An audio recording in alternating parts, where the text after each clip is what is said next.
All right, welcome back. Tonight's episode is about, well, for people who are still in a 9 to 5, whether that is you want to start new income streams in addition to your 9 to 5, start side hustles, uh, while you maintain that 9 to 5, if you're thinking of starting something, or for people who want to fully transition out of that 9 to 5 into entrepreneurship and business. Um, so let me say this up front clearly. This is not quit your job tomorrow advice. I tend to take big leaps, yes, but it's never reckless like people seem to think. There's only one job I ever left without a solid plan, and that was when I left my experience in 2016. That was my first job. Apart from that, I thought things through. And even then, I still thought it through. I just didn't have a job lined up. But anyway, um, is about strategy and not just being impulsive. And side note on when I had left um, different jobs, I would always get questions from friends, family, along the lines of, well, how can you just leave these jobs? And for me, it was very much a different mindset. I was more thinking, why wouldn't I leave if it's not serving me? So we'll get into more of that later, though. I will probably need to do a part 2 and 3 because there's a lot of information and strategy to cover when you are in a 9 to 5 job, a more traditional job, and you're looking to, like I said, start those side hustles or transition out. And I know a lot of the I don't want to say stigma, but it can be, but a lot of the maybe drawbacks that people think of or think are real they are normally fear based, meaning people who are in the jobs think that, okay, what if people at my company find out that I'm starting my own business or doing another job or any of that? For those things, unless you have an actual contract in place with a clause that states you can't work anywhere else, you generally can, and you generally can start your own income, other income streams, and that can look a lot different whether it's more active or passive income. Oh yes, the quick disclaimer: this is based on my experience, my expertise, my knowledge, and what I know works. Is not legal or financial advice. I just have to say that for recording purposes sake. No, as I was saying before, people always ask how I was able to leave all of these jobs so easily. And honestly, for me, the question, as I said, was more, why would I stay? Because if something is not serving you, I do believe in parting ways. Because the way I see it, I love God, I trust God, and no God I'm serving can't want me to just suffer only for years and years and years and nothing else. So that's like my take on it. Um, but I never left a job in an emotional way. It was always logical.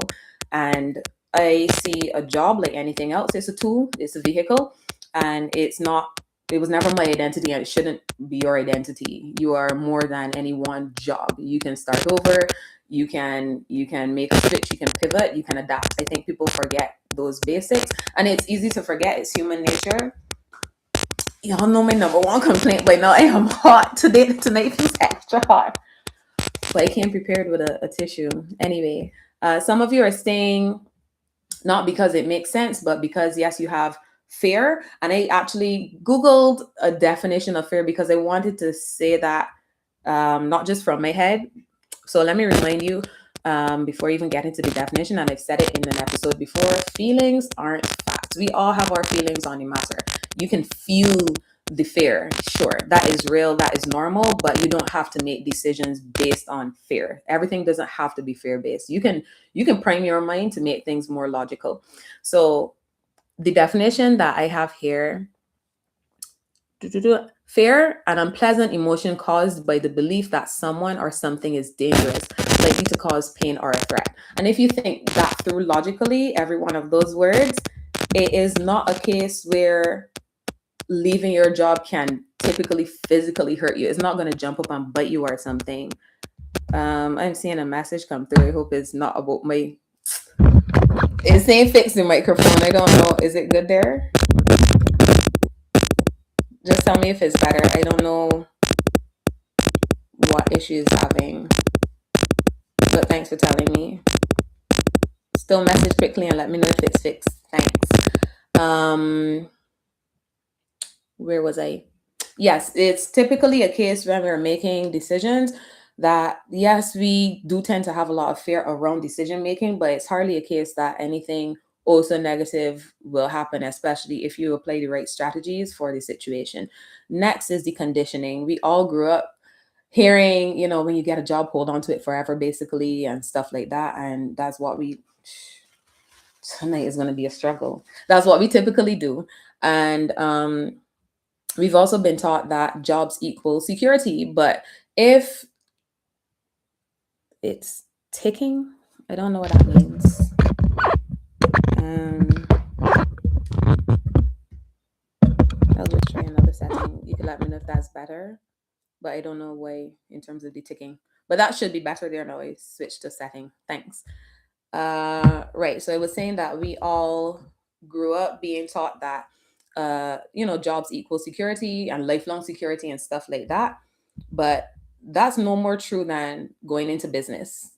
There are obviously some differences and pros and cons to each, but typically, okay, they said it's good. No, thank you. But typically, a job is not 100% secure. So when people think of entrepreneurship, they think that alone is risky, business is risky, but some jobs are no more secure than entrepreneurship or business. And if that global crisis that happened in what, late 20 December 2019, where a lot of people lost their jobs. So I know I'm trying not to say it starts with C, but you can't really say certain things on YouTube. They tend to give the video strikes and they're very sensitive about trigger words. So a lot of people lost their jobs, got laid off, all of that during that time. I don't know if I can make the half hour. It is so hard. Anyway, but people lost their jobs during that time. And I think that really shook up the world. And it is one of the things that accelerated people really giving serious consideration to leaving their jobs or just placing more importance on time spent with family, friends, loved ones, all of that. So jobs can be useful, very useful. But the real question, it doesn't have to be, should I stay? It could also be, what is my strategy from here? And like I said before, you don't need emotional decisions, you need informed decisions. And in terms of the paths that I typically tell people about, you generally have three paths. So one of them is, well, yes, because people think it's two options, either suffer forever or quit tomorrow. You don't have to make a big leap. Like some people say, there's a middle lane, and strategy lives right there in that middle lane. So path one, you can stay in your job, but you can also improve your position or even just your mindset. So what does that look like? Raises, promotions, better routines, better performance, better positioning. And again, these are not just things I'm talking about. Every single job I had, I got a raise within 6 months to a year, the first 6 months to a year. And it was just strategy. But we'll get to some more of that later. Path number two is building something on the side. So, of course, while you're maintaining your 9 to 5 job, you can start building something on the side. And I would say this is where most people should probably start based on comfort level in the Caribbean, because most people won't be comfortable just taking that big leap, and that is fine. So, I went into a lot of details about business strategy, starting a business in last episode, which I went on for an hour.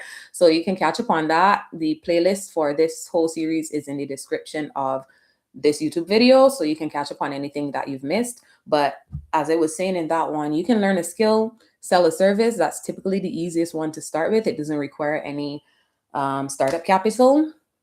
You can resell something. And if you feel like you're not skilled enough, you can also document your journey where you can take people along as you learn. And you can start small and simple. I remember I said you can take people along for the journey. Path three is planning the transition. So that's where that doesn't have to be a leap, like I said, a full leap, even just based on vibes or feelings, but you can plan a proper transition and base it on your finances, your current resources, responsibilities, timing, timelines that you want to have in mind. So you have options, typically more than you think. And in terms of those strategies to put in place for when you want to transition, I'll get into some more of those as well. So if you're still in a job, this is typically where I suggest starting. So I would give myself a window. And I know I suggested it in a previous video too, where I said, give yourself a window, like say 3 months, where you are really owning in on a skill, like sharpening it and focusing in one direction. So just pick one skill and start with. And remember, you only need to be one step ahead of somebody to start. Well, to be able to help them. And even if you're not ahead, I keep saying it, you can take people along for your journey and just be transparent and tell them where you're at. I ain't gonna make it. People think I just being dramatic, but it is so hot when the window closed. Anyway, um, in terms of I can't focus. All right. So if you tell people you're taking them along for the journey, that alone builds trust way faster than pretending to be anything that you're not or knowing something that you don't know. Now, if money is tight, you need quick wins. So that is a different strategy altogether where you should be thinking, okay, how can I structure this? And sometimes the first move doesn't have to be building a full business or anything. As I said, it could look as simple as starting with selling a simple necessary service that people want. As I said, you would be surprised how many people still don't know how to do what you may consider simple. So, as an example, someone who was interested in the referral, my recently launched affiliate and referral program. I launched that March 20th. If you have questions about it, feel free to message. But this lady messaged about it, wanted to know some more. I shared with her, then told her, hey, you can join the waitlist from the landing page, shared that link to her. Then I later approved her application and explained to her, hey, you can, on the welcome email, there's a button to schedule the walkthrough call, which is just like a 15-minute call that I would do for onboarding, where I just walk them through everything and how to use it. And she messaged back to say that she wasn't able to click the Saturday option. And I had to explain that it is, if it's grayed out, you can't click it, it's not available. So if you are more tech savvy, you might think that, okay, well, it's a simple booking calendar, somebody could follow it.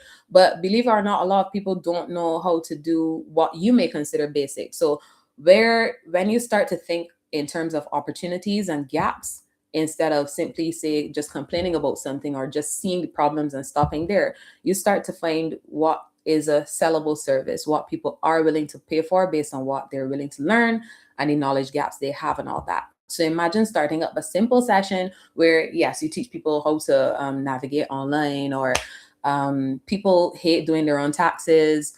If you know basic accounting or just how to plug stuff, data into like an Excel sheet, all of those things are services and they're sellable services that people always want every year. I went on a sidetrack, but anyway, simple offers, as I was saying, and even bartering in some cases. So that is probably an old time word to most of us, but believe it or not, it's still relevant today. And back in the old time days, they would barter where, I don't know, a neighbor might have some sugar, one might have some flour, and they do a fair exchange and share, or barter where it's like, okay, I have this, I want something from over there. What do you want for this? What do I want for that?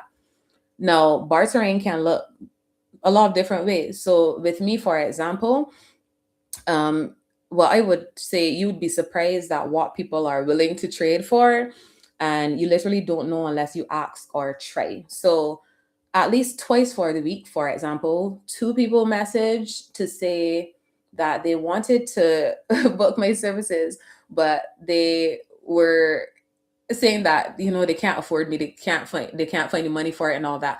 And it's not that I'm naive or anything, but I guess it still kind of surprised me because I was there thinking, well, if that was me, I would still ask the person a question. So I think sometimes we build up all of these walls and fears and insecurities are different things in our minds that sometimes may not exist to the person.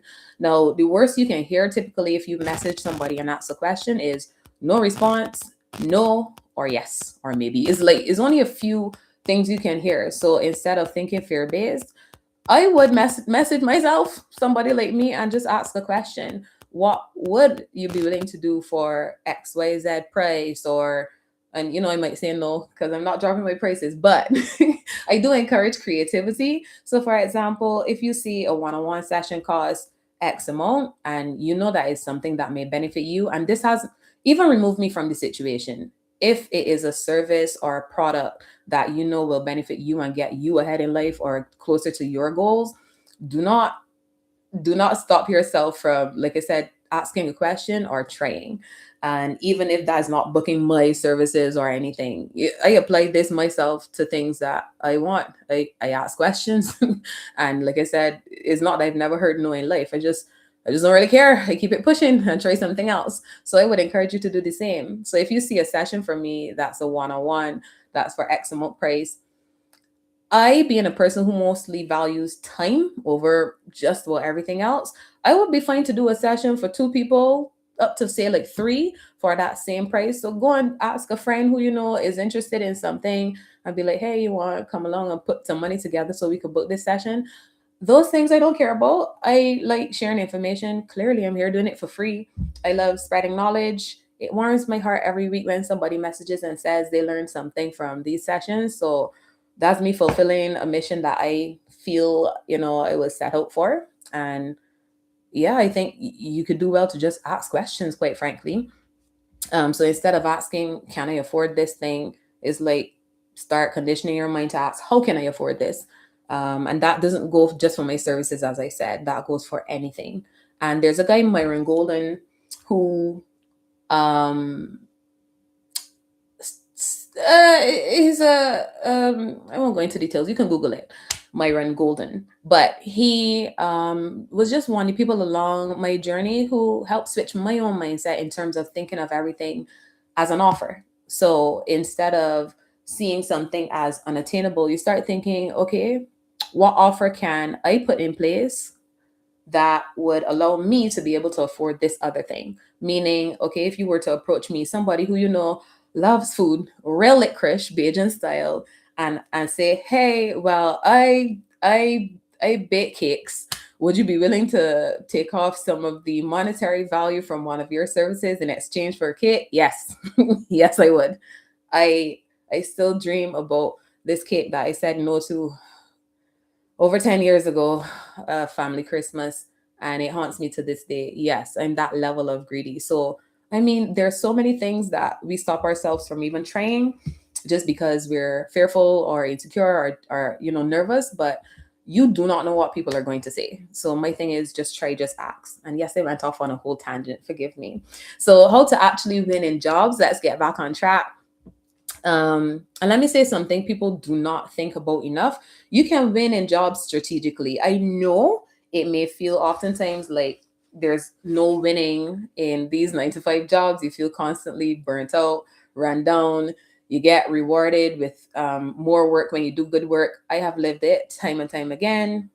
I don't recommend it again, but yes. But from the minute I look at a job description, if I'm applying for a job, well, used to, I am in strategy mode. So I'm asking, okay, what do they actually want? What are they actually looking for? What are their pain points? That is a killer detail that I always look for. And you can find out just about all those things from the job description alone. So when you see them saying stuff like, a highly motivated person who's always punctual, excellent time management, I'm already laughing all the way to the bank because I know, quite frankly, that they have likely been burned by somebody who was never punctual, who probably did little to no work, that kind of stuff. So why were they going to do the same? Literally, one interview, what my I won't say which job, but one interview, in the first interview with the guy in charge and the external HR person, I picked up that not just from the job description when before I applied, but also in this interview, the person was kind of harping on about questions that were all centered around timeliness, punctuality, attendance, that kind of stuff. So to the point where I was laughing internally, thinking, "Wow, you must really been scarred by a previous person or something." And so for me, when I joined there, my first thing, even before I joined there, was like, okay, so just be early for work. That's a simple thing for me. Like, I'm a stickler for time. That is easy. So lo and behold, no surprise to me, about 2 weeks in, my boss commented, wow, I've been looking at the punch clock Side note, I was offended that they even had punch clocks there. But anyway, he said, I've been looking at the punch clock and I realized you're always here on time and so early. I was like, yeah, ooh. But that's my point. Sometimes people don't understand that bosses are just not looking to be burned. I'm not saying they won't burn you. That's a story for another time. But there, people have even these jobs and employers are operating oftentimes from places of fear and their pain points and previous negative experiences that they have had. If you go in and make yourself an asset or even just do basics like that, I was just on time. I did nothing stellar yet. I was just on time for a few days. And already that was a gold star in his mind. These are the strategies that, I mean, they're so basic and they're often overlooked, but just go through your actual job description and literally adhere to it. I know it sounds like overly simplified, but that is it. After that, I position myself accordingly, where, um, how I represent myself on paper from even that job application, that matters. So you matter how you look on paper, then how you present yourself in person, that also matters. And then your physical in person presence matters, yes. And performance on top of that. So, like the examples I just gave, where me even just showing up on time based on hearing repeatedly that, okay, time was an issue, that was one checkbox. And obviously, subsequently, different things quickly led to a raise, but no time for all that now. Um, I would say it shouldn't be random. I just talked about just core strategies. I keep saying principles don't change. These things don't change. Trust me. Every boss out there is looking to hire people who um, are just gonna do what they say they're gonna do or adhere to the job description. Again, this episode doesn't cover good or bad employers because they have responsibilities as well. But I'm just saying what you can do in your position apart from anybody else. And every job I ever wanted, I got, and it is not a fluke. It's like I prep for an interview. I It's not about rehearsing answers, but it's just sitting and thinking through what questions are they going to ask. If you have, say, gaps on your CV, and I'm sidetracking a little bit, but if you have gaps on your CV, for example, most people are going to then ask about, okay, what happened here from this 2 year gap that you have here? Think through the strategy. I don't know. I looked at the table like there's something there. Anyway, think through the strategy in terms of, okay, they're likely going to ask that. Have an answer for it. Just tell them. Yeah, I was focusing on, professional development. I did a couple courses in there. Don't lie. Just say whatever it is, but pretty it up. Um, there was even a situation where I interviewed for one job and got a higher one. So I don't think most people don't know the last job I had is not what I actually interviewed for. The last job I had was head of operations for the Caribbean for a company. And the job I applied for was actually quality controller. But from how I performed in the interview and even on paper, that first step where, you send your CV and cover letter, they ended up offering head of operations, and literally created an entire job for me because they thought I was that good, because I am. I'm also very humble, as you can tell. So you can get, like I said, promotions, raises, that kind of stuff. And I'm not saying that I ever went in a job expecting anything apart from what was promised on paper. Meaning, when I signed that contract, it says, hey, you do this work and in this time frame we pay you this salary. You may or may not get bonus, all those kind of things. But I never went in entitled. I never went in um doing good work only with the goal of getting a raise in mind or anything like that. But I'm just saying these things do tend to follow when you do apply yourself like that.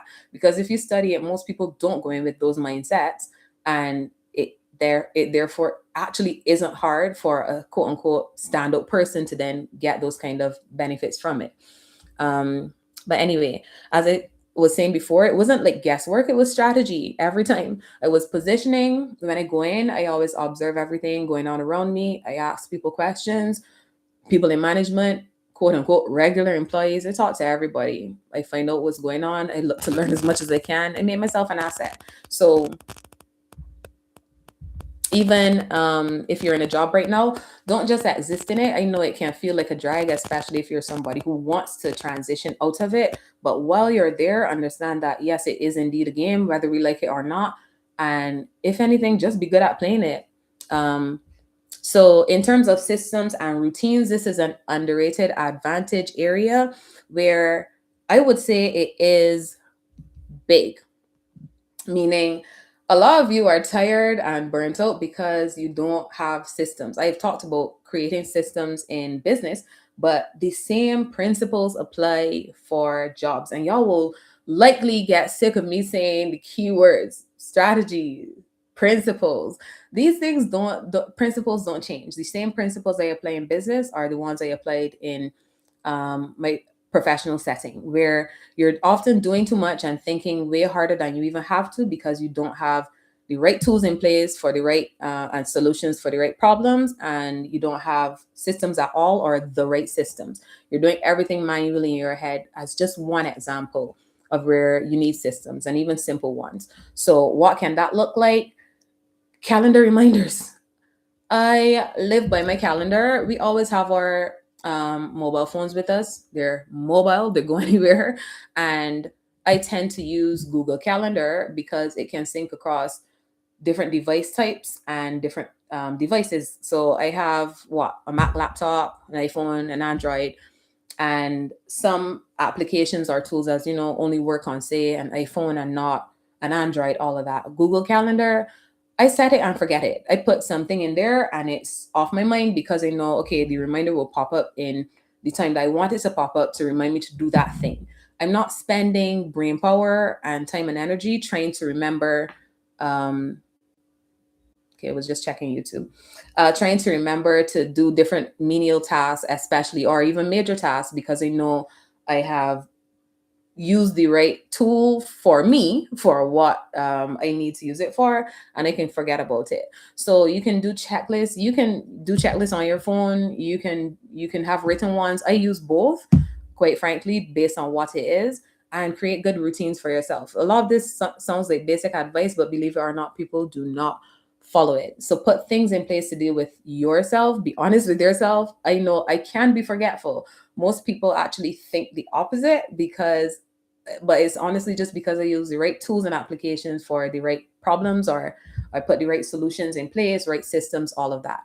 So at work, at one of the jobs, one other manager even commented that one of the reasons I have some challenges with some of the rest of the management team is because they're threatened because my boss sees me as a top performer, and big adults, right? Anyway, and they're threatened because I am so highly organized and so efficient. Meanwhile, I was thinking, well, these things basic. I just put stuff in my calendar or I respond to the email like soon, promptly. Again, ooh, so complex. But anyhow, the point is you just need to put the right things in place to deal with yourself. For me, something as simple as calendar reminders, to-do lists, all of that, they work. And systems are not about being robotic or anything. They're about allowing yourself to free up your mind and time for things that actually matter more and that you can apply yourself with. So better thinking, better decisions, better execution, that higher level thinking, critical thinking, all of that takes more energy when you are spending more of that time and energy doing the basic tasks that you could just, put in a calendar reminder and move on. Um, so right now, some of you are working like 10 times harder than you have to. Overall, if you want to leave that job, I am just saying to plan it properly.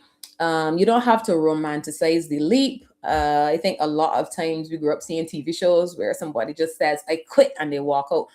That works in America, in the land of opportunity. You don't live there. You live here, Caribbean reality. So I would advise strategy. Think about loans, financing any obligations that you want or have to get in place, because timing is key. The reality is that a lot of traditional institutions, like say banks and all of that, they want to see a job letter. They want to see something saying that you're on permanent staff. They don't care if you have had a thriving business for a year. They don't really value self-employment here. So understand be like me, be strategic. When I knew that I was really thinking about leaving, there was a particular loan I know I needed to get in place. I put that in place before I made the leap. So, as I said, on the outside, somebody might think that I'm just making reckless, willy nilly decisions. Nope, I do not. I think things through. I think about what I will likely need and whatever. Even if, say, I didn't take the loan in the end, I did. But if I didn't, I can change my mind after. But I made sure I got the approval before I made a leap because I knew if I didn't have, say, another job, or even if I did switch jobs, they wouldn't care unless I had, say, a good 6 months in the current job and all of that kind of stuff. And you have to ask the employer, just think things through.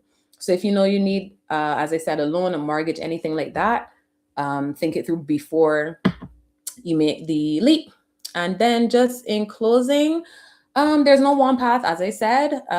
Some of you will stay and grow or transition immediately, build income streams on the side. All of those options are valid, but whatever you do, make it intentional and apply the right strategies. I will preach it from now till kingdom come.